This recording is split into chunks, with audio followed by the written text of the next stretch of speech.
आज का टॉपिक है नागरिकता। कि नागरिकता किससे कहते हैं, कि नागरिकता क्या होती है।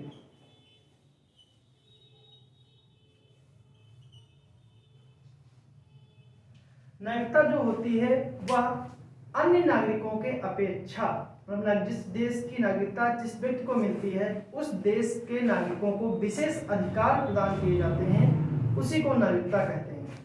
जैसे कि भारतीय जो नागरिकता है वो एकल नागरिकता है।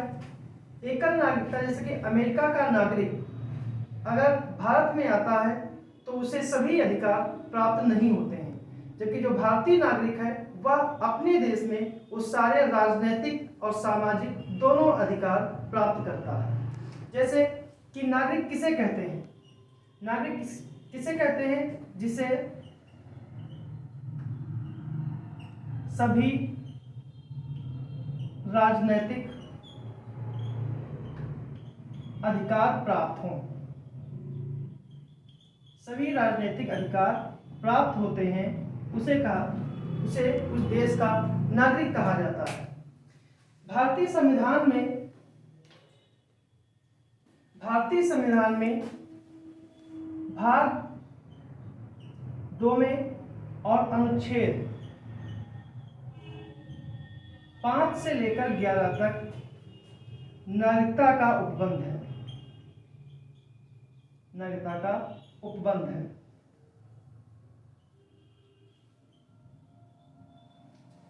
जैसे कि हमारे संविधान में नागरिकता है और भाग 3 में फंडामेंटल राइट्स या मूल अधिकार दिए गए हैं। मूल अधिकार जो हैं वो राज्य संविधान हमें देता है, ठीक है। और जो नागरिक और विदेशी में कुछ मूल अधिकार हैं जो केवल भारतीय नागरिकों को प्राप्त हैं और कुछ अधिकार हैं जो भारतीयों के साथ साथ अन्य विदेशियों को भी प्राप्त है। जैसे सभी को केवल नागरिकों को प्राप्त अधिकार, केवल नागरिकों को प्राप्त अधिकार,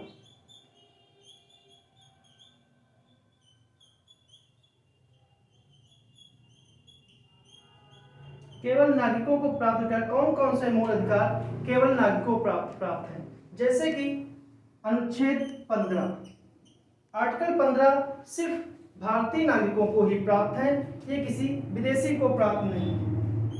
अनुच्छेद 16, अनुच्छेद 19 और अनुच्छेद 29 और 30, अनुच्छेद 29 और 30 जो ये हैं आर्टिकल, वो केवल भारतीय नागरिकों को प्राप्त है। जैसे अनुच्छेद 15 जो आपका है यह लोगों को आरक्षण की व्यवस्था करता है, जिसमें कि राज्य महिला और बच्चों के लिए कोई विशेष उपबंध कर सकता है। अब जैसे कि कोई विदेशी नागरिक है तो जो जिस राज्य के निवासी होगा वो जो राज्य अपने निवासियों के लिए ही विशेष प्रावधान करेगा, अमेरिका के नागरिकों के लिए या नेपाल के नागरिकों के लिए विशेष प्रावधान क्यों करेगा।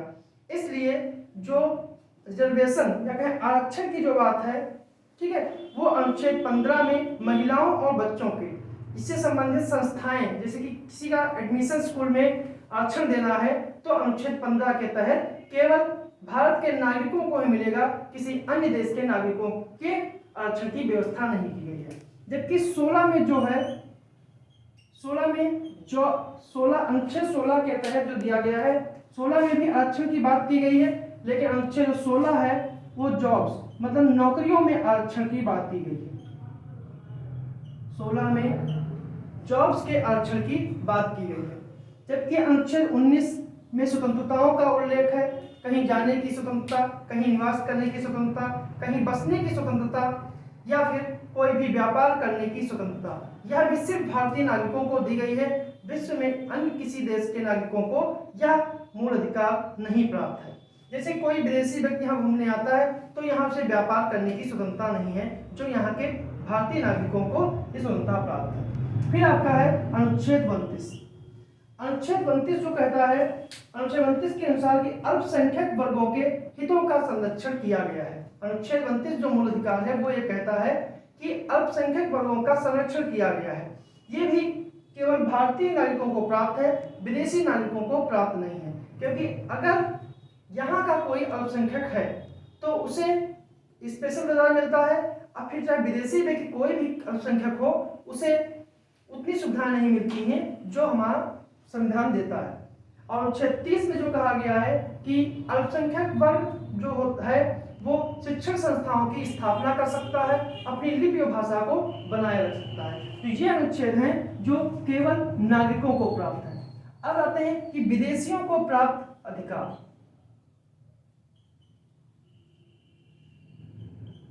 विदेशियों को प्राप्त मूल अधिकार।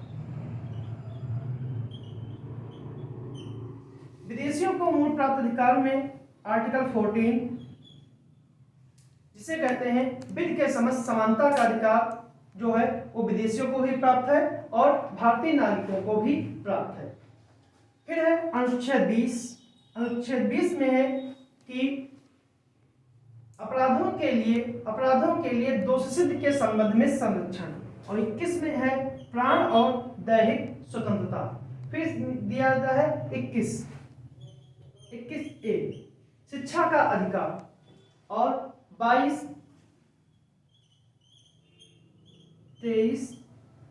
23 और कुछ मामलों में अनुच्छेद 25 जो दिया गया है ये विदेशियों को भी मूल अधिकार दिया गया है। और 24 भी है।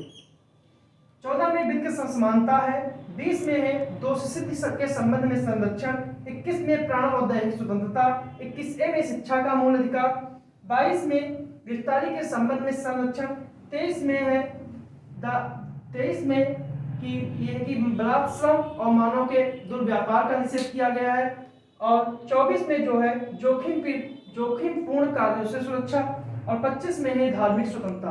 धार्मिक स्वतंत्रता का जो भारतीय विदेशी नागरिकों को दिया गया है उस पर कुछ रोक है, लेकिन भारतीयों के मामले में ऐसी कोई रोक नहीं है।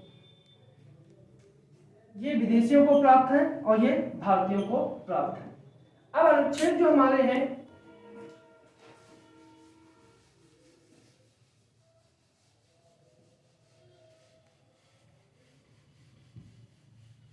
जो नागरिकता से संबंधित अनुच्छेद हैं उनको हम 3 भागों में बांटते हैं।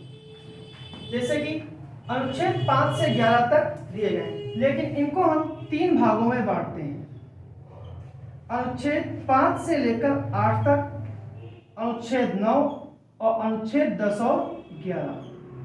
इन 3 श्रेणियों में हम नागरिकता के मूल अधिकारों को बांटते हैं जो संविधान के भाग 2 में अनुच्छेद 5 से 11 तक दिए गए हैं। संविधान लागू हुआ था, जब नागरिकता लागू हुआ था, नागरिकता लागू की गई थी 26 नवंबर 1949 को। 26 नवंबर 1949 को संविधान लागू हुआ, जिसके कुछ प्रावधान 26 नवंबर 1949 को लागू हुए थे, और बाकी के जो संपूर्ण संविधान है वो 26 जनवरी 1950 को लागू हुआ था।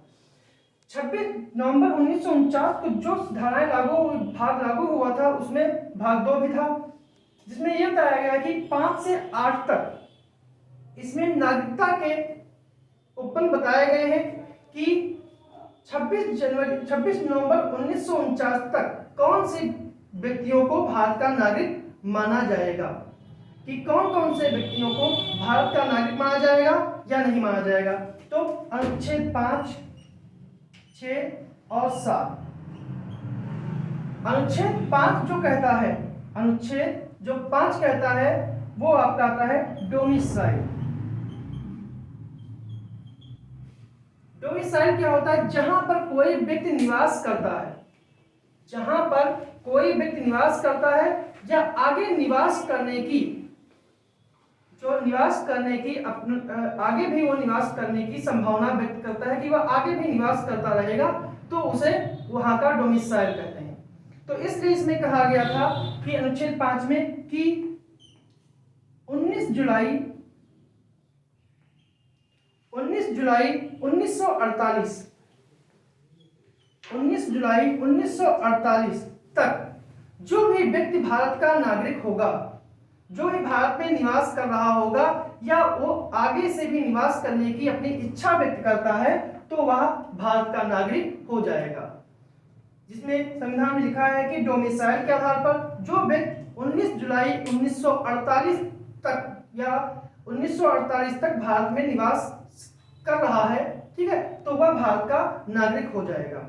अनुच्छेद 6 में कहता है कि जब देश का बंटवारा हुआ था भारत और पाकिस्तान के रूप में, और दोनों देशों की जनता का डाइवर्जन हुआ था, तो कुछ लोग पाकिस्तान से भारत गए और कुछ लोग पाकिस्तान से भारत आए, ठीक है। तो जो व्यक्ति पाकिस्तान के थे, पाकिस्तान के से इंडिया की तरफ जो व्यक्ति आए, उनको उनके लिए जो प्रावधान बनाए गए वो अनुच्छेद 6 में, आर्टिकल 6 में रखे गए। इसके लिए भी सीमा रखी कि जो व्यक्ति पाकिस्तान से भारत 19 जुलाई 1948 तक आ जाएगा, 19 जुलाई 1948 तक जो व्यक्ति पाकिस्तान से भारत आ जाएगा, वह भारत का नागरिक मान लिया जाएगा, ठीक है। ये अनुच्छेद 6 था। अनुच्छेद 7 ये कहता है कि यदि कोई व्यक्ति इंडिया से पाकिस्तान चला गया है, यदि इंडिया से कोई व्यक्ति पाकिस्तान चला गया है और वह किसी कारणवश फिर इंडिया लौट आया है, तो उसको भी, अगर गया है और वापस आ गया है लेकिन तिथि क्या है, 19 जुलाई 1948 तक ही वह लौट आया है, ठीक है, तो उसे भारत की नागरिकता प्रदान कर दी जाएगी। जैसे कोई व्यक्ति यहाँ का पाकिस्तान बंटवारा हुआ, पाकिस्तान का गठन इस्लामिक राष्ट्र के रूप में हुआ, यहाँ के कोई मुस्लिम ने सोचा कि पाकिस्तान चला जाए और वह जहाँ उसकी कौम होगी, वहाँ धर्म होगा, तो उसे बेहतर मिलेगा, लेकिन जब वो यहाँ से पहुंचा तो वहाँ उसे वो सम्मान नहीं मिला। वहाँ की जनता ने उन्हें मुजाहिद करके पुकारा और सम्मान नहीं दिया, तो उन्होंने कहा कि इससे अच्छा तो भारत ही था, और वहां से लौट आए। लेकिन वो तारीख निश्चित की गई कि 19 जुलाई 1948 से पहले तक या वो भारत लौट आते हैं तो उन्हें भारत की नागरिकता दे दी जाएगी। मतलब कि डोमिसाइल के आधार पर अनुच्छेद 5 के आधार पर मिला। अनुच्छेद 6 में जो व्यक्ति बंटवारे के समय जो पाकिस्तान से भारत लौट आए उनको नागरिकता दे दी गई, और जो व्यक्ति अनुच्छेद 7 के अनुसार इंडिया से पाकिस्तान गए और फिर कुछ समय बाद पाकिस्तान से लौट आए तो उन्हें भी नागरिकता देगी, लेकिन जो समय सीमा थी वो 19 जुलाई 1948 ही रखी गई। फिर इसके बाद का आता है अनुच्छेद 9।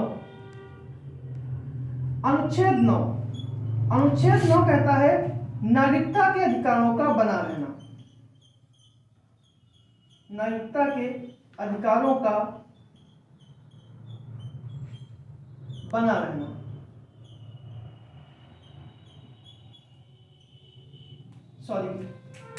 नागरिकता का बना नहीं है, स्वेच्छा से नागरिकता का त्याग करना। नागरिकता का त्याग करना।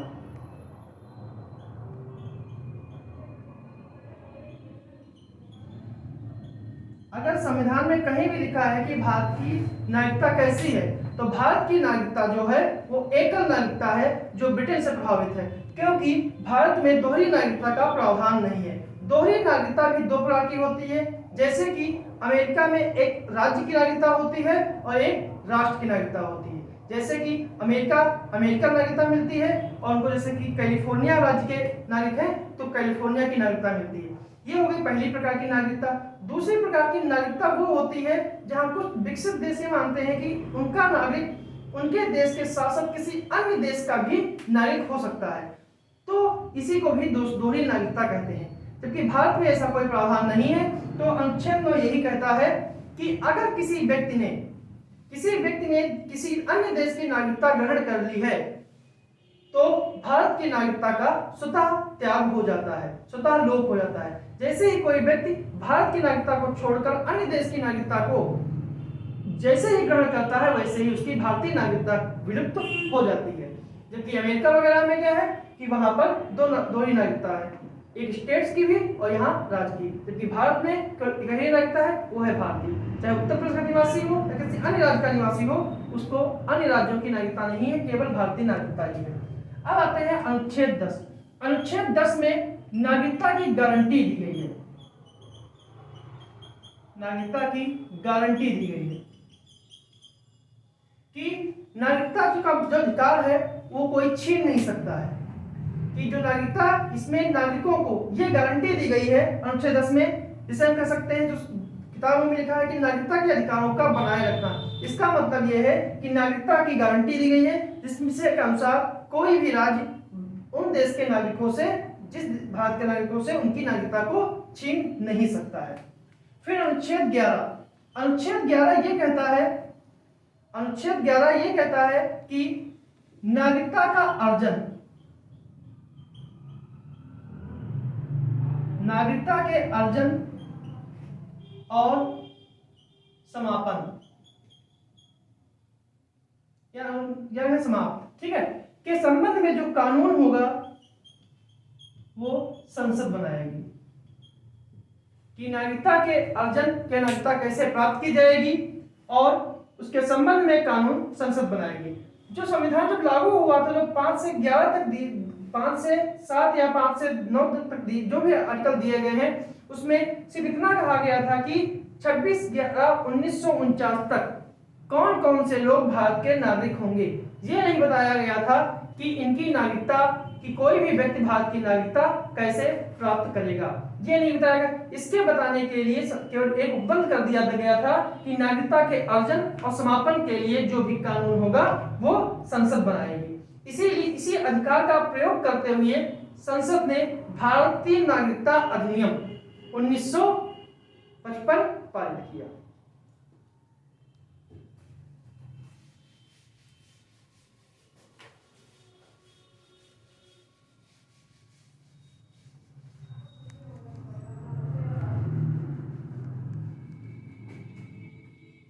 भारतीय नागरिकता अधिनियम 1955।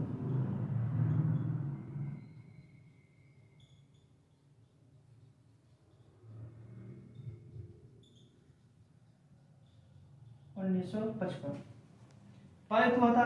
इसमें कुल मिला के 19 सेक्शन है। भारतीय नागरिकता अधिनियम में कुल 19 सेक्शन है। 19 सेक्शन में कुछ ही सेक्शन पढ़ने हैं, बाकी नहीं पढ़ने हैं। जैसे कि नागरिकता को प्राप्त कैसे करते हैं, नागरिकता की प्राप्ति कैसे होगी। प्राप्ति के लिए जो सेक्शन है वो आता है आपका 3, 4, 5, 6 और 7। जो भारतीय नागरिकता अधिनियम के 19 सेक्शन है, 19 सेक्शनों में से केवल जो 5 हैं, इनके द्वारा ही नागरिकता प्राप्त की जा सकती है। सबसे पहला इसमें आता है जन्म से, बाई बर्थ। जन्म से नागरिकता प्राप्त की जाती है। मतलब कि जो संविधान में आर्टिकल दिए गए हैं 5 से लेकर 11 तक, उसमें सिर्फ इतना बताया गया है कि 26 नवंबर 1949 तक कौन कौन से व्यक्ति भारत के नागरिक होंगे। अब इसमें भारतीय नागरिकता अधिनियम 1955 में ये बताया गया है कि कौन कौन से व्यक्ति जो नागरिक नहीं है, अगर वो नागरिकता लेना चाहते हैं तो वो कैसे लेंगे। ठीक है, जन्म से। जन्म का मतलब है कि अगर किसी व्यक्ति का जन्म, बच्चे का जन्म भारत में हुआ है, भारतीय जमीन पर हुआ है, तो वह भारत का नागरिक माना जाएगा, चाहे उसके माता पिता विदेशी ही क्यों ना हो, वो माना जाएगा। इसमें यह भी नहीं है कि उसके माता भारतीय हो या पिता भारतीय हो। ठीक है, पर कोई भी व्यक्ति का जन्म अगर भारतीय जमीन पे हुआ है तो उसे भारत का नागरिक माना जाएगा। बाद में परिवर्तन हो गया तो उसमें नए शर्तें जोड़ी गई, लेकिन शुरुआत में जो 1955 का जब अधिनियम आया था उसमें यही बात थी कि किसी भी व्यक्ति का जन्म अगर भारतीय जमीन पे हुआ है, भारतीय भूभाग पे हुआ है, तो वह भारत का नागरिक माना जाएगा। यही चीज अमेरिका में लागू है। अमेरिका में अगर कोई भी व्यक्ति नागरिकता प्राप्त करना चाहता है तो अपने बच्चे, अगर वहां पर किसी बच्चे का जन्म होता है तो उसे अमेरिकन नागरिकता प्राप्त हो जाती है। अब जैसे कि अमेरिकन नागरिकता प्राप्त करना बहुत ही कठिन है, इससे लोग आसान तरीका ये अपनाते हैं कि वहां जाते हैं, शादी करते हैं और बच्चे को जन्म देते हैं। तो जैसे ही बच्चे ने जन्म दिया तो अमेरिका का नागरिक हो जाता है। फिर बच्चे अमेरिका के नागरिक की देखभाल करने के लिए तो उनको छूट मिल जाती है नागरिक बनने के लिए उनके माता पिता को। तो ये आसान तरीका। वैसे ही भारत में जन्म के आधार पर ही नागरिकता दी जाती थी 1955 के अधिनियम के अनुसार। फिर दूसरा आता है वंश क्रम के आधार पर। वंश क्रम के आधार पर नागरिकता दी जाती है। जैसे कि यहां से कोई व्यक्ति गए और वहां उन्होंने विवाह किया और बच्चे को जन्म दिया। ठीक है, बच्चे को जन्म दिया और बच्चे के जन्म के 1 साल बाद, 1 साल बाद, ठीक है, उसका रजिस्ट्रेशन कराना आवश्यक है। कहां? या तो भारत आए हो, ठीक है, या फिर जहां जिस देश में है वहां की भारत की एम्बेसी में जाकर डॉक्यूमेंट जमा करेंगे तो उसके आधार पर उन्हें उस बच्चे को यहाँ की नागरिकता मिल जाएगी। जैसे कि कोई व्यक्ति गया वहां शादी की और बच्चे हुए और बच्चे के बच्चे हुए, अब बच्चे का बच्चा चाहता है कि उसे भारत की नागरिकता मिल जाए, ठीक है, तो उसे इस आधार पर नहीं मिलेगा तो उसे रजिस्ट्रेशन करना पड़ेगा। लेकिन अगर वो बच्चा, ठीक है, 1 साल के अंदर अगर नागरिकता ग्रहण करना चाहता है, देना चाहते हैं, तो उन्हें 1 साल, जन्म के 1 साल के बाद ही उनका रजिस्ट्रेशन करना आवश्यक है। अगर नहीं है तो फिर उनको वंश के आधार पर नागरिकता नहीं मिलेगी। वंश के आधार पर नागरिकता तब मिलेगी कि बच्चे के जन्म के 1 साल के अंदर उन्हें डॉक्यूमेंट एम्बेसी में या भारतीय सरकार में जमा करने होंगे, तभी उन्हें वंश के आधार पर नागरिकता मिलेगी, अदरवाइज नहीं मिलेगी। ठीक है, फिर तीसरा है पंजीकरण।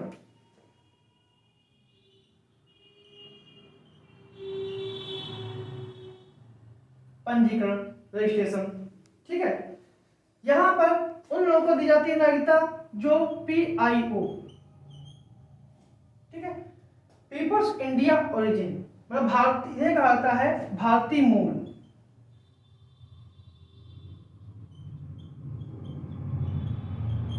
भारतीय मूल के जो व्यक्ति होते हैं उन्हें PIO कहा जाता है। जैसे कि कोई व्यक्ति भारत से बाहर चला गया, जैसे कि 1910 में कोई व्यक्ति अमेरिका चला गया, ठीक है, वहां रहने लगा, अब उसे लग रहा है कि अब मुझे यहाँ भारत आना चाहिए, ठीक है, तो वह पंजीकरण के द्वारा ही भारत की नागरिकता प्राप्त कर सकता है। ठीक है, इसमें भी अब जैसे कि विवाह के द्वारा भी, जैसे कि यहाँ का कोई व्यक्ति अमेरिका गया या फ्रांस गया तो वहां किसी लड़की से विवाह कर लिया, ठीक है, तो वहां की जो लड़की होगी उसको अगर भारत की नागरिकता लेनी होगी तो पंजीकरण के द्वारा ही वह नागरिकता प्राप्त कर सकती थी।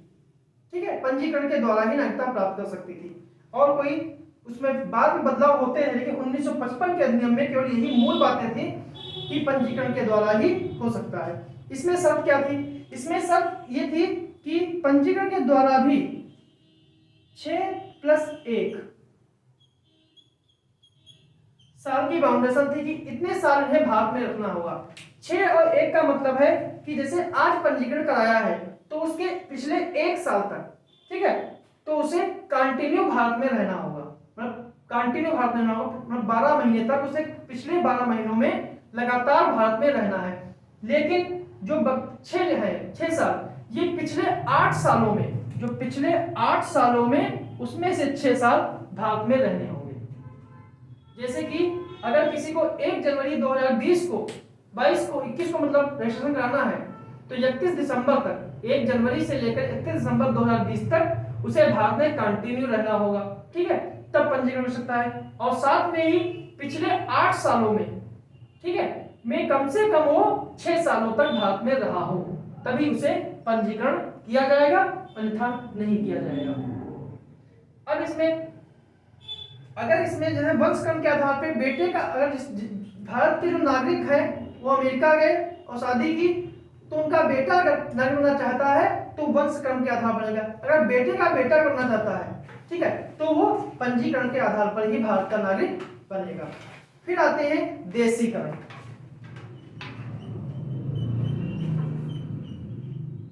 देशीकरण, देशीकरण में क्या है? देशीकरण में 2 लोग होते हैं, एक खास और एक आम। खास व्यक्ति और आम व्यक्ति। खास व्यक्ति कौन होते हैं? खास व्यक्ति वो होते हैं जिन्होंने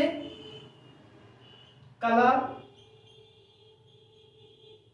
साहित्य, विज्ञान, दर्शन के क्षेत्र में विशेष योगदान किया है। ठीक है, जिन व्यक्तियों ने कला, साहित्य, विज्ञान के क्षेत्र में बेहतर योगदान किया है, ठीक है, और वो भारत से नागरिकता मांगते हैं, ठीक है, तो वो भारत सरकार उन्हें नागरिकता दे देगी। ठीक है, और आम लोग वो होते हैं, आम लोग में वो लोग आएंगे जैसे कोई विदेशी व्यक्ति नौकरी पाने, किसी काम करने के लिए यहाँ आया भारत में। ठीक है, भारत में काम करने के लिए आया और यहाँ नहीं रह गया, और जिससे कि मान लेते हैं कि यहाँ एक कंपनी किसी ने बनाई सरकार ने, और इजराइल से या अमेरिका से कुछ व्यक्तियों को बुलाया, ठीक है, काम करने के लिए, और वो यहाँ काम कर रहा है और उसे कई साल गुजार दिए। ठीक है, और वह अपने देश से कट गया।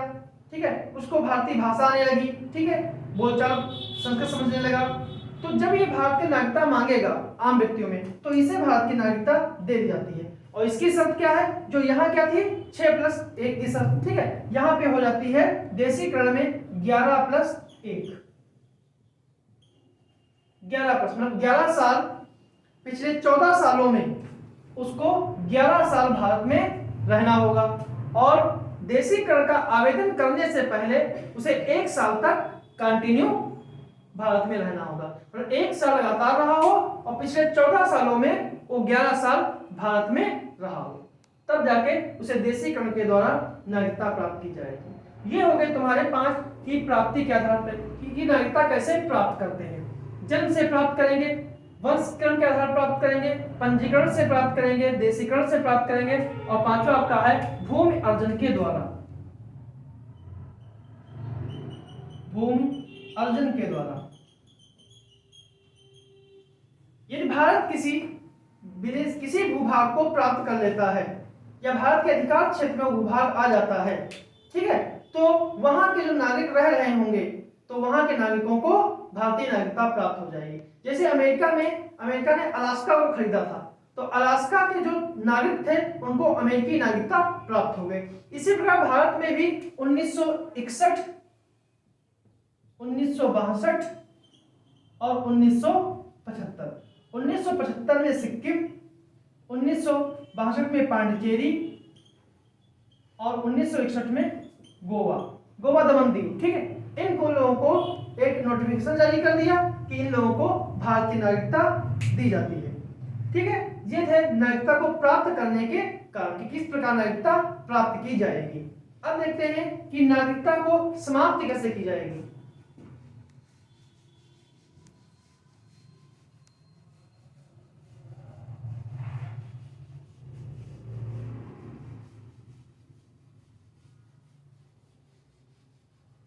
कि नागरिकता को समाप्ति कैसे की जाएगी।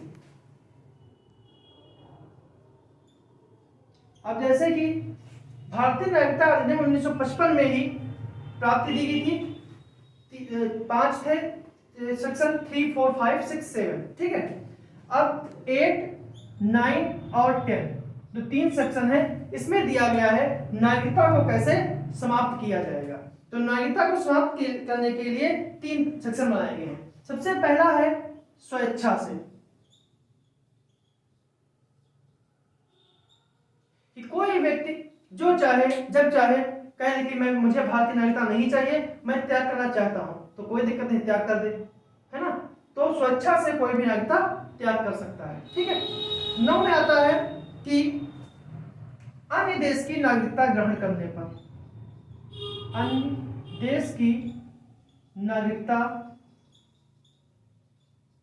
ग्रहण करने पर, जैसे ही कोई व्यक्ति अन्य देश की नागरिकता ग्रहण करता है, वह तुरंत ही भारत की नागरिकता उसकी समाप्त हो जाती है। जैसे कि एक व्यक्ति ने जैसे आज ही नागरिकता ग्रहण की, तो आज ही उसकी भारतीय नागरिकता समाप्त हो जाएगी। ये तो हो गया स्वेच्छा से अन्य देश की नागरिकता ग्रहण करने पर। और तीसरा है जो कठिन है कि वंचित किए जाने पर, वंचित किए जाने पर, कि लोगों को जब सरकार वंचित कर देती है, ठीक है, तो वंचित कैसे करेगी, वंचित किसे करेगी। तो इसमें समझ लीजिए कि वंचित उनको नहीं किया जा सकता है जिन्होंने जन्म के आधार पर नागरिकता ग्रहण की है, जिनका जन्म भारत में हुआ है। ठीक है, जिनका जन्म भारत में हुआ है, उनकी नागरिकता कभी भी वंचित नहीं की जा सकती है। ठीक है, उनकी नागरिकता वंचित की जा सकती है जिन्होंने किसी अन्य तरीकों से नागरिकता ग्रहण की हो। जैसे कि जो भारत के नागरिक, जिनका जन्म भारत में हुआ है ना, उनकी नागरिकता कोई नहीं हटा सकता, ठीक है। लेकिन जिन्होंने देशीकरण, पंजीकरण, वंशक्रम के आधार पर नागरिकता ग्रहण की है तो उन्हें नागरिकता से वंचित किया जा सकता है, ठीक है। और वंचित करने के भी कई आधार हैं कि शत्रु देश की सहायता करने पर, संविधान के प्रति सम्मान न दिखाने पर, ठीक है। जो जिन तरीकों से आपने नागरिकता ग्रहण की है, जैसे नागरिकता हो गया, देशीकरण हो गया, और आपने वहां पे फर्जी तरीके से डॉक्यूमेंट सबमिट किए हैं, मतलब कि फर्जी, मतलब कि धोखेबाजी की है, ठीक है, तो आपकी नागरिकता समाप्त कर दी जाएगी, ठीक है। या फिर आपने नागरिकता ग्रहण की है और कंटिन्यू आप जेल में रह रहे हैं, मतलब अपराध किया था और आपको सजा सुना दी गई है, ठीक है, और आपने नागरिकता ग्रहण कर ली, तो भी भारत सरकार आपकी नागरिकता समाप्त कर सकती है। तो ये थे कि 3 तरीकों से नागरिकता वंचित की जा सकती है, ठीक है, और 5 तरीकों से नागरिकता ग्रहण की जा सकती है। ये था नागरिकता ऑप्शन।